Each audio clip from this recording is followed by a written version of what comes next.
Welcome to your 60-second update from the Royal Air Force, from the iconic Falklands Islands.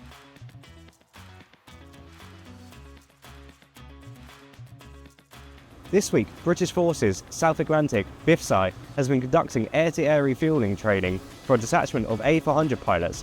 The Falklands Empty Skies and dedicated Voyager provide the perfect training ground for multi-engine pilots who will be returned to the UK to use these skills on operations across the world.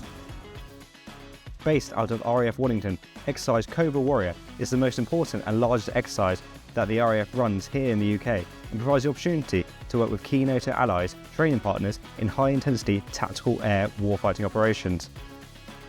RAF Cosford supports the annual Birmingham International Tattoo with a Guard of Honour alongside the King's Colour for the #1 School of Technical Training, which provides training for around 2,000 RAF and international aircraft engineering students a year.